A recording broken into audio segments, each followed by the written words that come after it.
दोस्तों विनेश फोगाट और बजरंग पूनिया कांग्रेस से चुनाव लड़ेंगे। दोस्तों खेल जगत से राजनीति में प्रवेश तो कोई बहुत आम बात हो चुकी है। भारतीय कुश्ती के सितारे विनेश फोगाट और बजरंग पूनिया ने राजनीति के मैदान में उतरने का अब फैसला किया है।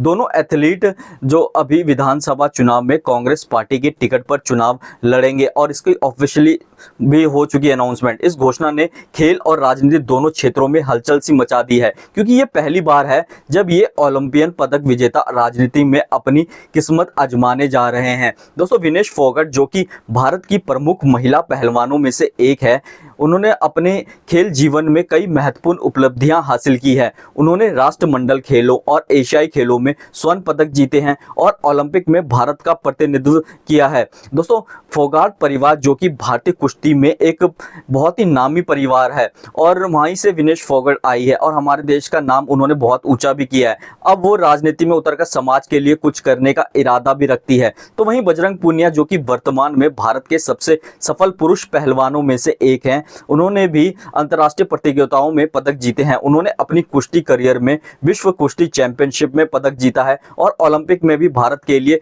कांस्य पदक हासिल किया है। तो बजरंग ने अपने पूरे करियर में हमेशा ही ईमानदारी और समर्पण के साथ खेला है और अब वे उसी समर्पण के साथ राजनीति में सेवा देने का भी वादा करते हैं। दोस्तों कांग्रेस पार्टी ने इन दोनों खिलाड़ियों को पार्टी में शामिल करते हुए कहा है कि उनका अनुभव और संघर्षशीलता पार्टी के लिए महत्वपूर्ण होगा।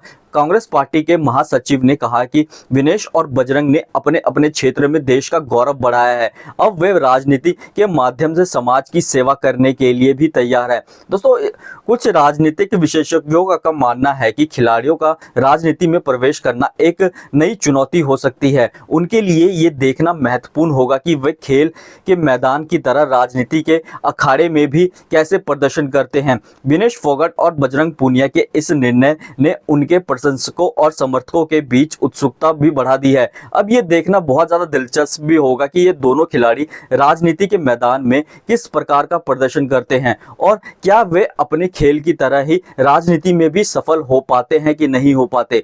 इस नई पारी की शुरुआत के साथ भारतीय राजनीति में एक नया अध्याय भी जुड़ने जा रहा है, जिसमें खेल जगत के सितारे अब राजनीति के मंच में अपनी चमक बिखेरेंगे। दोस्तों ये बातें ना बहुत ज्यादा पहले से ही आ रही थी कि ये दोनों ही अब राजनीति में आ सकते हैं, क्योंकि इन दोनों का जो पिछले 1-1.5 साल से हम देख लेना कि क्या संघर्ष चल रहा है। क्योंकि इन्होंने सिस्टम के खिलाफ आवाज उठाई थी, इन्होंने धरने दिए थे, इन पे लाठीचार्ज हुआ, इनको जेल तक जाना पड़ा, बहुत सारी बातें हुई थी। साक्षी मलिक भी उनमें एक थी जब सभी पहलवानों ने जंतर मंतर पर धरना दिया था। तो तभी से बातें हो रही थी कि ये दोनों कांग्रेस पार्टी में ही आ जाएंगे, क्योंकि ये दोनों ने बीजेपी पार्टी के खिलाफ, सरकार के खिलाफ, सिस्टम के खिलाफ आवाज उठाई थी। तो इनकी आवाज को दबाया गया था, ये क्या हुआ था, इनकी बात तो रखी नहीं गई थी। लेकिन उसके बाद अब ये बातें अब निकल के सामने आ रही है कि अब ऑफिशियली तौर पे हो गया कि कांग्रेस पार्टी में ही लड़ेंगे। दोस्तों पॉलिटिक्स एक ऐसा जरिया है ना जिसमें ना हर कोई आना चाहता है, चाहे किसी भी वे से आए।